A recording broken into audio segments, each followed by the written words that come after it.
Good evening from New York. I'm Chris Hayes. Well, we now have hundreds of pages of new evidence in the Dominion Voting Systems defamation lawsuit against Fox News. Now, these documents, which we've been poring over and are just fascinating on their own, are also chock full of revelations about Fox's deliberate airing of lies to its viewers in the wake of the 2020 election. Consequential lies, lies that led to the first violent transition of power in the country since Fort Sumter. But at the core of all this is one central deceit, bedrock. They're two-faced. At Fox News, huge swath of the right, professional Republicans, professional conservatives, they say one thing about Donald Trump in public, oh, he's the best, oh, the greatest, and another thing in private, hate the guy, can't stand him, what a loon. It's been one of the defining features, almost a cliche, honestly, of this maddening era, for those of us who have been, from the very beginning, shouting from the rooftops, are you kidding me? No, that guy, he's corrupt, almost certainly a criminal, should be nowhere near the levers of power, obviously. Now, back in 2016, right, when Trump was campaigning for the president the first time, there were lots of people on the right who did speak out against Trump publicly. One of his loudest, most honest critics was Republican Senator Lindsey Graham of South Carolina. The bottom line is that I believe Donald Trump would be an absolute, utter disaster for the Republican Party, destroy conservatism as we know it. We would get wiped out, and it would take generations to overcome a Trump candidacy. Once it became clear Trump was going to win the nomination, everyone changed their tune, more or less. Lindsey Graham became Donald Trump's golfing buddy. All the criticism then moved behind closed doors and in anonymous quotes. And amidst all this, Fox presented themselves as the honest loyalists, the people who would never speak ill of the president, right? They weren't those rhinos in the establishment who were bad-mouthing Trump behind closed doors.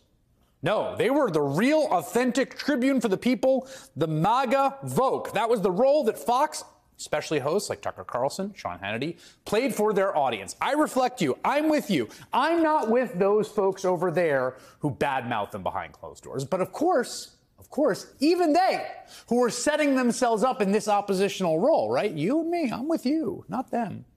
What were they doing in private? You'll never guess. We see evidence of this over and over in the Dominion filings. While he directed Fox to push pro-Trump lies on air to please their viewers and shareholders, the very guy at the top, News Corporation Chairman Rupert Murdoch, said that Trump appeared, quote, increasingly mad. Added the president was apparently not sleeping and bouncing off walls. Now, just step back for one moment, right? My job for much of the last, what are we going on here, 8 years, has been to come before you and try to come up with new ways to say, what are we doing here? Donald Trump, off his rocker, dangerous, reckless, irresponsible, doesn't know what he's talking about. And here's Rupert Murdoch, the guy at the top, the guy who runs the largest conservative media outlet in the world, in his emails, basically saying the same thing, summing it up perfectly. This guy whose organization spent years defending Donald Trump, and not just that, attacking people like me and like us and anyone just telling the plain truth, that not even the ideological truth, just the plain, obvious, in front of your face truth. Here's Rupert Murdoch, behind closed doors, in a private email, calling Trump increasingly mad. Notice what the adverb's doing there, right? He's mad before, but he's getting increasingly mad. But it really only got worse from there. After the attack on the Capitol on January 6th, Murdoch wrote in a private email, Fox News was very busy pivoting. Quote, we want to make Trump a non-person. I mean, honestly, even that's a little much. Non-person. I don't want Trump to be a non-person. I just want him to have nothing to do with anything consequential. Also in January of 2021, as Joe Biden's inauguration approached, Tucker Carlson wrote a private text message about his relief. We are very, very close to being able to ignore Trump most nights. He admitted, quote, I truly can't wait, which, by the way, a relatable thing to say, adding, I hate him passionately. Again, this is the same guy who spent months stoking Donald Trump's lies about election fraud to his audience of millions and calling the people who would say things about Trump like, I hate him passionately, aliens, enemies, right? And these new documents, the Dominion case, tell us what happened one of the only times that Carlson tried to spread something closer to the truth. In late November 2020, he dared to question the credibility of Trump lawyer Sidney Powell, who played a key role in spreading lies about fraud in the election. What Powell was describing would amount to the single greatest crime in American history. Millions of votes stolen in a day. Democracy destroyed.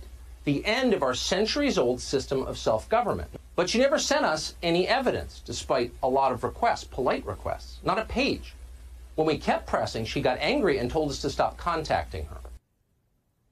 A few days later, in response to praise of that segment, because again, all these people are sentient, praise in that segment from fellow Fox host Laura Ingraham, Tucker wrote, "Thanks, she's a nut, as you said at the outset. It totally wrecked my weekend." Wow.